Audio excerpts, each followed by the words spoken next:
О, американский камера го. Бул кандай номер болуп калды? Таяуда камера 70, бирок оформление башкача. Мордасы башкача, аркасы башкача. Мага жагып жүргөн ушулар болуп. Жагып жагат да ушулар ушу. Негедир башкача.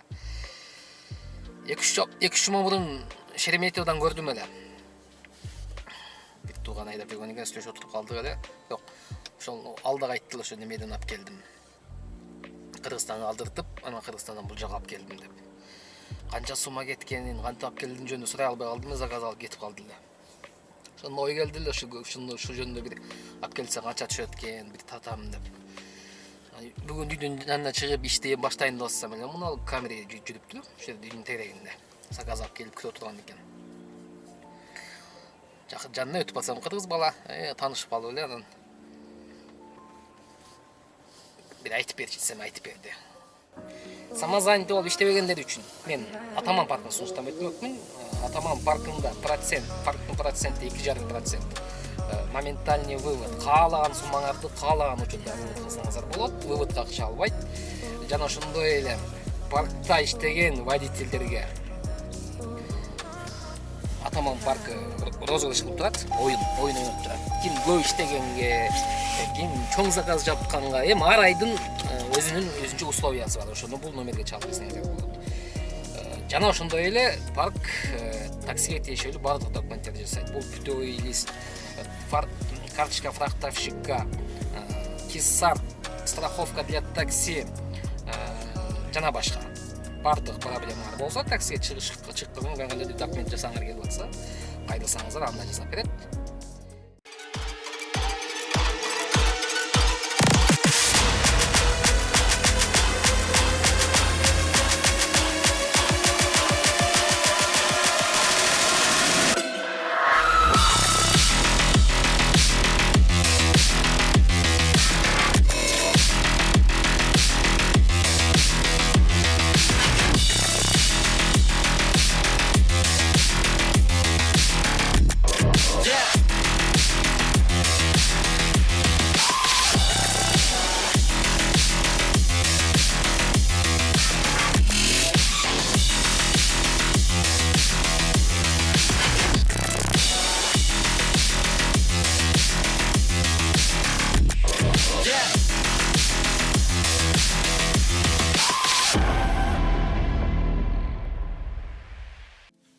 Ошо досум экөөбүз машина ташыйбыз. Америкадан, Кореядан.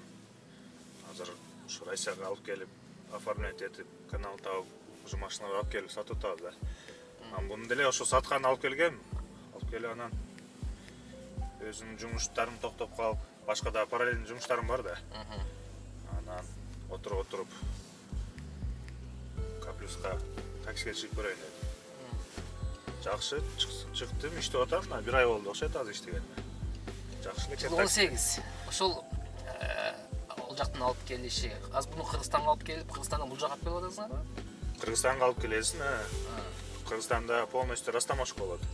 Таможенный союздагы ставкалар бар. Утвержденный. Ошо таможенный союздун ставкасы менен, таможенный очисткасы менен, таможенный очистка өтөт да, растаможка болот. Таможенный очистка өткөндөн кийин анан бул машина товаром таможенного союза будет являться, да, уже официально. Оформлять этесин эмеге Кыргызстанга келгенде обязательно первичное оформление Кыргызстанга кылабыз. Кыргыздын жаранына. Анан уже гражданин России өзүнө алып кетет, оформлять этип сатып алат. И дальше тосуп алыптыр. Анан келет Россияга келет. Гражданин России болсо кааласа, мына неме бар экен, менде жок, түзөп бергенчи. Бул комплектациясына даже аркасында машина жүрүп адам жүрсө көрсөтөт, реагировать этет. Анан на гражданина России оформляться этилет машина, бул жака келет. Келгече биздин кишилер бар, ошо 2 жумада, ну, когда как загруженность, мен өтүш керек да. Электронный ПТС алыш керек, СБКТС өтүш керек. Утилизбор төлөш керек таможенный очисткага, бул жака келгенде. Таможенный очистка дейм да, утилизбор. И кишилерге өзүнүн кишилерибизге айтабыз, алар полностью оформлять этет, как положено. Эмени даярдайт, электронный ПТС лабораториядан өткөрүшөт. Даже мындай услуга бар, машина өзү негизи эми мыйзам чегинде кылсаң, барып полностью өтүшүң керек өзүңчү лабораторияда очередь. Өтсөң болот мындай алып. Анан бизде эми кишилер бар, убактың жок болсо сом бересиң, өздөрү полностью сен за тебя подключ кылып берет. Сен келесиң, уже готовый документ аласың да барып туруп. Кайдан бир лежачийден өткөнгө болот. Лежачий кандай экен? Барып туруп эме кыласың, утилизбор төлөйсүң. И все, потом на российский учет коесуң, өзүң оформлять этесиң, как положено. Тем более, дагы бир жагы, плюс жагы, уксаңар керек, билсеңер керек, обязательно кнопку ГЛОНАСС надо было устанавливать. ГЛОНАСС?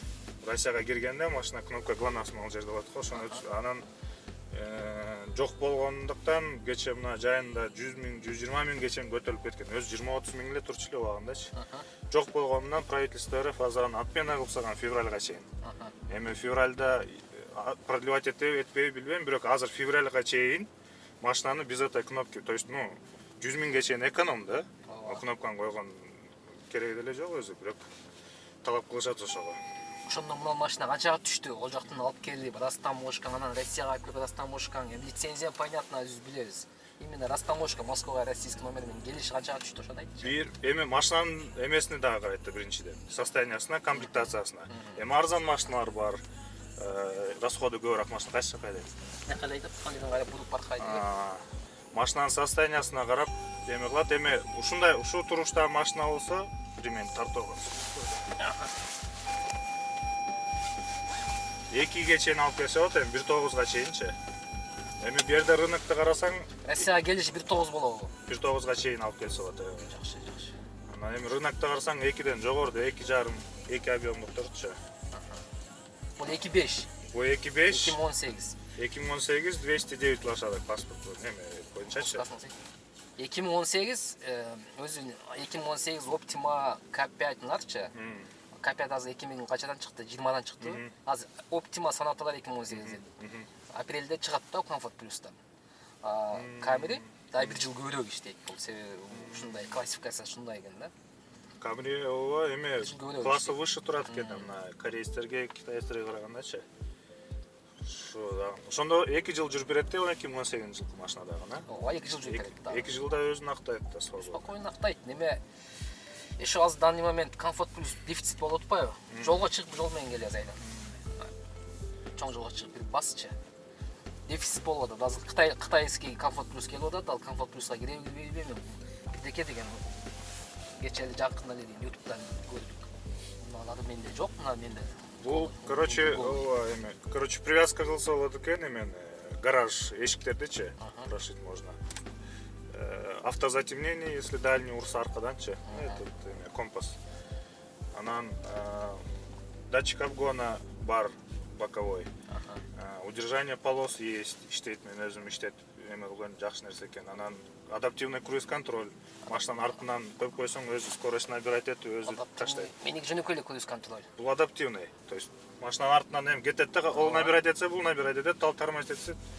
Анан контроль кылып турушум керек. Эми датчик предотвращения столкновений тоже, система предотвращения. То есть Да? скорость менен келип машина турган болсо, өзү тормозить этет, сигналить этипчи.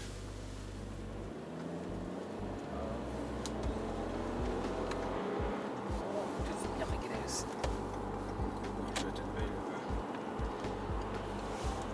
Вот, анан да удержание полос, эмелери бар. 4 айнеге тең авто поднятие. 2 миллион 2018'дер. 18'дер. Бул жерде именно Camry же башка машиналарды да ташыйсыңар. Любой на выбор под заказ. Допустим, если Америкадан, Кореядан алып келем деп заказ кылдырса, аукцион бар бизде өзүбүз. Аукционго машиналар продажа кылган машиналарды жөнөтөбүз. Өзү карайт, тандайт кайсы машинасы чыгат экен, анан ставка кылабыз. Өзү киши, например, заказ кылам деген киши өзүнүн бюджетин эме кылып расчет кылып айтат, мына мен допустим ошо 10-15 мың долларга чейин машина мага ошол жактан алыныш керек, анан келиши плюс растаможка расходун эсептеп берилет да. Любой машина, каалаган машина, ошо эми бизде Москвага алып келсең эмне, основной ошо биздин жерде иштер такси кылат да. Ооба да. В основном Camry, Sonata, K5, вот, Avantалар дагы келип атат. Мына азыр өзүм досторум бар, уже 10 жылдан бери көчүп кеткен. Татарин, орус балдар биздин Кыргызстандан. Аукциондо жанагындай бирти машиналарды андан мына алар полный осмотр болобу? Бирти машиналарды коюп атышат. Бити ото, битиларды, например, битилар арзан болот. Америкадан көбүнчө бити болот. Целый машиналар, если акчасын көтөрө алсаң, кымбат да. Анан легкий повреждение деп коет Carfax. В основном Америкадан ошо легкий повреждение менен тамда алып келесиң, допустим, там бамперы зацепили, бамперни алмаштырасың полностью целиком. Вот. Мисалы адамдар Россияда жүрөт. Кыргызстанга барып растаможка кыла албайт. Силер өзүңөр Кыргызстанга алып келип, растаможка кылып, анан Россияга жөнөтө аласыңарбы? Ооба. Растаможка кылып, эмеге автовозго жүктөп, жөнөтөбүз, оформляться этилет полностью келип, положено под ключ кылынат. То есть убактысы жок болсо полностью под ключ кылып беребиз. Жакшы. Бизге как раз керек азыр элдердин акчасы бар такси алганга. Бирок жакшы машина табышпайт. Жакшы машина тапса кымбат. Эмне? Мына мен айтып атпаймынбы досум, 1,5 ай болду. Өзү 10 жылдан бери ушул жерде Татарин бала да эми, Кыргызстандык. 1,5 айдан бери машина издеп атат. Уже 2 миллион 200гө 19-жылкы эмен Аванта алам дейт. Аванта комфортко кирет уже. Комфорт плюска кире албайт. Жок, бол. Мен айттым, ой, 2 миллионго чейин сен өзүңдүн балдары барго жыргап дедим, Camry алып келип алсаң болчу. K5 алып кел, Sonata алып кел, K плюска киресиң. Десем, акыры эме заморачиваться этпейм, күтпөйм деп аткан башындачы. 1,5 ай 2 ай издеди, уже чалып туре, давай алып келебиз, окшойт, вариант жок башка. Келет же юридический обременениялары бар машиналарда. Эмеде же лизингтен чыккан эмес, же залогто, же ограничениялары бар на регистрационный действие, же ДТПден чыккан, короче, ошондой тема да. Акыры издеп болбой ошол жактан. Канча убакытта келет? Если Америкадан же Кореядан заказ кыла турган болсо 3 айда келет да машина Кыргызстанга. 3 айда. Например, жолдо келаткан машиналар дагы бар. Мындай Camry 70-ка Camry. Под заказа же жолап келесиңер. Же биз өзүбүз дагы по возможности алып келебиз. Уже по пути келаткан машинаны могут купить дейм, алса болот. Азыраак күтөт убактыча. Например, Camry келет атат, эми кызыкса тоже эме цвет такой необычный, богатый цвет такой, бордово, коричневый, мынага окшогон, бирок светлый, окшогон цвет келет атат Camry. Вот, ал 1-2 айда келип калат. Camry, Avantалар, анан Sonatалар эмеден, Кореядан. Азыр эми газда бир Sonata алып келип көрөлүп атабыз, K5 менен. Алып келгиле, бу жерде азыр машина дефицит болуп атат. Газ менен өтө эконом экен да, жакшы экен. Корейский заводской газовый установкасы чаркада, Евро 5 да бар да. Вот, алып келип, оформлять этип көрөлү деп атабыз. Мени красавчигим чыгат.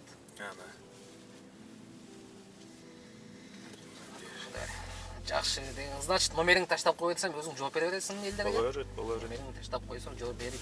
Акчасын кандай? Силерге канча бериш керек машинада? 3 этапта бөлүп машинаны, например, если Америкадан заказ кылам, же Кореядан заказ кылам десе, биринчи этап это на покупку машины.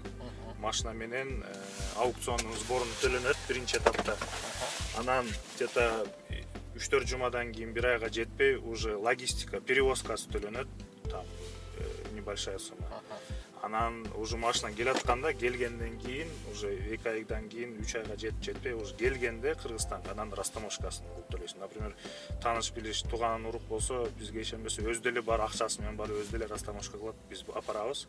Кайсы экен, если сом эме кылбайм десе.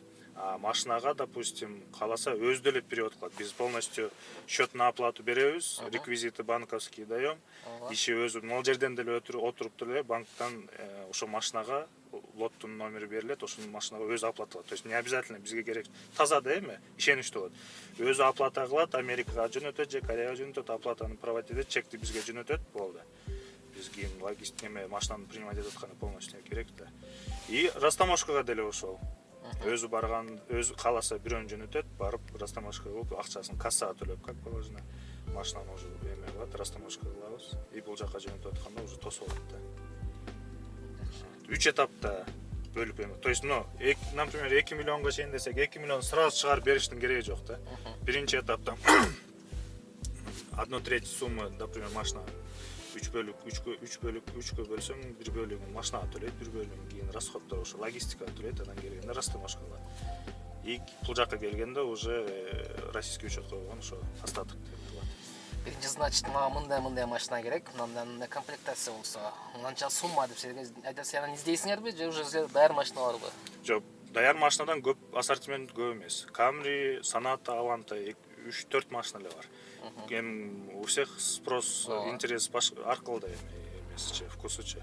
То есть мага ушундай бюджетке Camry ушунча жылкы ушундай комплектациясы менен ушу бюджетке биз вписываться этишибиз керек дей турган болсо, биз ушу аукциондо кандай лоттор болсо, например, эртеңки аукционго список машина чыгат, ушундай машина бар экен. Ошого жөнөтүлөт, ошол жактан тандап туруп, мына машина интерес, ушуга ставка кылып көрөлү дейт. Ставкага башталып атканда онлайн, допустим, по видеосвязи өзү эле карап турат. Өзү ставка коюлат, өзү выигрыш болдубу, болбодубу, то есть убеждаться этип өзү көрөт. Кайсы суммага алынды машина. Кандай машина алып атканын полный следить этип турат. Да, обязательно. Карап турат, ал жак все прозрачно, да. 3 айда келсе, Кыргызстандан растамашка болуп Россияга келиш канча болот? Россияга бир автобус толуп чыкса, бир жумага жетпей келет автобус. Растамашка тез эле боло берди, оңойлуу. Растамашка, допустим, Кыргызстандан уже учеттон чечип автобусга жүктөп атканда биз өзүнүн кишилерибизге сүрөттөрүн жөнөттүрүп эле информацияны жөнөтөбүз. Автобус келге чейин бир жумада келип калса да, бир жума плюс-минус эми очередке карап да там. Мен, например, мына машинаны алып келип атканда, өзүм бир жумада эме через там тууган урук болуп машина менен айланып келдим, өзүм ходум менен келем текшерипчи, кандай болот, границадан өтүп, кандай эмне экен, биринчи машиналар ташып атканда. Анан мен келге чейин эле уже полностью электронный ПТСтер даяр болду. Лабораторияны өтүп мага даярдап ыргытышты электронный вариантта. Анан утилизбор төлөйсүң, барып утилизбор төлөдүк, барып өзүм учетко койдум. Алып келсе болот деген? Алып келсе болот, алып келиш керек, например, все равно 100 000 пробегке чейин, допустим, 100 000 120 150 000 пробег, Америкада, Кореяда жүргөн пробег менен Россиянын пробегин салыштырганда две разные вещи. Россияда условиялар кандай эми, ким машинаны карайт, ким карабайт, эми бир жагынан, анан экинчи жагынан, допустим, 100 000 пробегти, 150 000 пробегти машинаны алып келген учурда дагы мына азыр машинаны алып келип растамашка кылып сатам десең дагы оформлять этпей эле эмеге учетко койбой эле. То есть российский ПТСтерди аласың, электронный ПТС, бирок СТСКны ал элегиле сатканы койсоң, кайсы киши өзүнө оформлять этсе первый хозяин болот да. История таза. ДТП жок, пробег ушундай, короче, какой. Ford Galaxy'nin карадым, Ford'то менен заниматься этпейсиң. Америкада деле Ford американдык болгон. Именно Ford минивенчи баягы Galaxy'nin люгу бар. Мен минивенге кызыгып жүрөм да. Мощный комплектация менен алып келсе болот. Ошол Авитодо турат. Керек мынан из Америки, ана мына депчи. Баалары кандай экен? 2 миллион деп турат менде. Ford Эсептеш керек. 18-19-дар. Бирок комплектацияларда базар жок экен да. Мунердин Ford'торун билесиң го. Минивендерин карасаң, жөнөкөй баягындай. Кеттик дегендерде машинада. Настолько ишенгени Galaxy калды. Ошо Ford'ду да карагыла.